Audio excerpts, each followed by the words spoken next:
के साथ चले थे, वो बिहार के थे।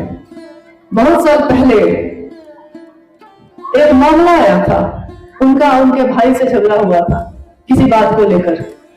वो साहब के पास आए थे और उन्होंने कहा मेरे भाई को शिव शिष्टता से निकाल दीजिए।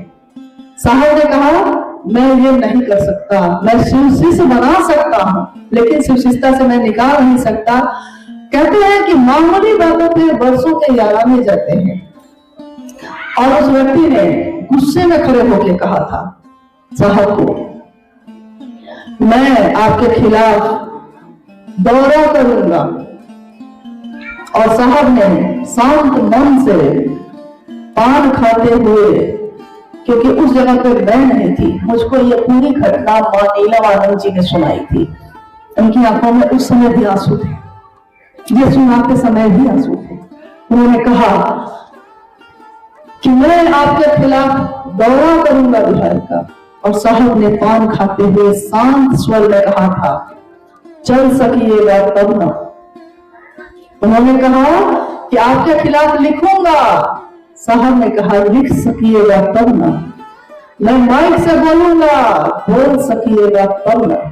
लेकिन साहब ने कहा लेकिन एक मित्र होने के नाते, एक शुभचिंतक होने के नाते मैं ये कहता हूं कि आप जरूर इस काम को करिएगा। और वो व्यक्ति निकल गए। कुछ दिनों में पता चला पूरा शरीर लकवाग्रस्त होकर बिस्तर पे पड़ा है।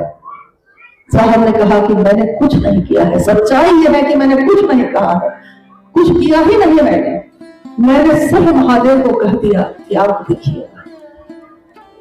मैं महादेव के नाम पे किसी से समझौता नहीं कर सकता। मैं शिव शिष्टता से इसलिए किसी को निकाल दूं क्योंकि आपका झगड़ा हो गया, ये मैं कैसे कर सकता हूं। एक वो भी समय था।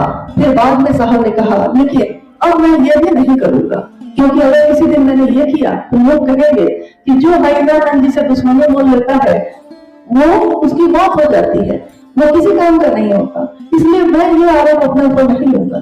मैं आज के बाद कोई इस तरह के काम करेगा या कुछ करेगा महादेव की दया पे छोड़ दूंगा। मैं अपना मूल काम करूंगा और किसी चीज पे ध्यान नहीं दूंगा।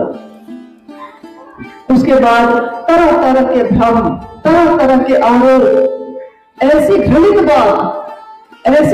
बात जिसकी कल्पना आप नहीं कर सकते लोगों के बीच रखी गई, क्योंकि सबकी मनसा ये हो गई कि अगर हम मुख्यालय से आपको काटेंगे तब ना अपने पीछे घुमाएंगे।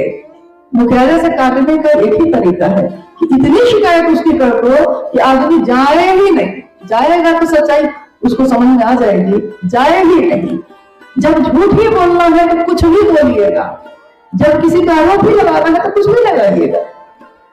लेकिन साहब ने हमेशा यही कहा कि अपने काम को करिए, समय आपका काम, आपका आचरण ये बताएगा कौन सही है कौन गलत है। और ये याद रखिएगा कि मूल धारा के साथ जो बहता है, जो चलता है, वो अपनी मंजिल पे पहुंचता है। और जो मूल धारा से अलग होता है, अलग अस्तित्व खड़ा करने की कोशिश करता है, वो उसके परखच्चे उड़ जाते हैं। आपको कुछ करने की जरूरत नहीं इसके लिए। तो आज जो पोस्ट अभी आया है उस समय ये सारी बातें भी फैलाई गई कि अब साहब नहीं है तो मुख्यालय को पैसे क्यों दिए जाए, अब साहब नहीं है तो सदस्य क्यों बने जाए। और हम लोग आज पूछते हैं आपसे कि क्या उस समय हम में से किसी ने साहब को पैसे दिए थे?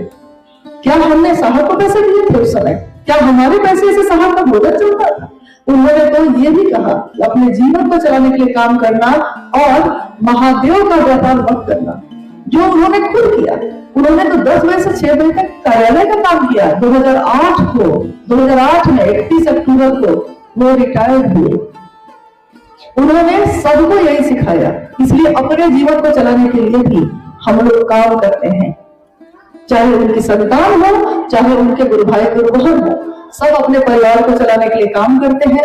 लेकिन इसके लिए आपको जानना होगा कि आखिर उनकी संतान क्या काम करती है, क्योंकि भ्रम तो ये फैलाया गया है कि वही लोग कर रहे होंगे ऐसे, वही लोग कर रहे होंगे ऐसे, और क्या। लेकिन क्या आप जानते भी हैं कि उनके बच्चे क्या करते हैं अपने जीवन को चलाने के लिए? क्योंकि उनका जीवन 2007 के बाद तो शुरू नहीं हुआ ना, उससे पहले से शुरू है। तो पहले चीजों को जानिए।